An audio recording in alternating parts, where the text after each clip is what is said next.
எல்லாத்துக்கும் அவர் கொடுக்காம இல்லைங்க எல்லாத்துக்கும். இவங்க வரலன்னு பேசுறாங்க. இவர் இத்தனை வருஷமா வந்துட்டு இருக்காரு, அதை பேசவே மாட்றாங்க. இப்போ இப்போ மாநாடு முடிஞ்சிச்சு, 4 நாள் போய் ரெஸ்ட் எடுத்துனுக்குறாங்க, இப்படிலாம் பேசுறேன். இவ்வளோ பேர் இவ்வளோ நாள் இவ்வளோ வருஷம் பண்ணியிருந்ததெல்லாம் யாருமே பேச மாட்டீங்களா? ஏன் இதே கேட்டுட்டே இருக்கீங்களே, எதனால? என்ன விஷயமா? ஏன்னா ஒருத்தர் வளர்ந்தா நம்ம இங்க அமுக்கி விடணும். ஏன் இதுக்கு முன்னாடி இந்த கேள்வினா, இதுக்கு முன்னாடி அவர் ஒரு நடிகர், இப்போ ஒரு 1.5 வருஷத்துக்கு 1.5 வருஷமா ஒரு வந்து அரசியல் கட்சியின் தலைவர். சரிங்க. ஏன்னா அதுக்கு வித்தியாசம் இருக்கு. சார் நடிகராக இருக்கும்போதே செஞ்சாரு, அரசியல் கட்சி தலைவர் ஆனபோது செய்யலன்னு பேசுறீங்க. நடிகராக இருக்கும்போதே செஞ்சார் இல்லையா? நடிகராக இருக்கும்போது 2008 அவர் நடிகர் தானே.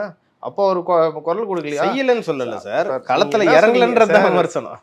களத்துல இறங்காமையா சார்? அவர் போய் துப்பாக்கி சூட்டில் செத்த தூத்துக்குடியில் போய் பார்த்தாரு, அனிதா டெத்துக்கு போய் பார்த்தாரு, இப்போ கள்ளக்குறிச்சியில் அவ்வளோ பேர் இறந்தாங்களா, அப்போ நேரில் போய் சந்திச்சு பார்த்தாரு. இதெல்லாம் பார்க்க அவர்லாம் களத்தில் வராமல் வந்து இப்போ இது பண்ணார்.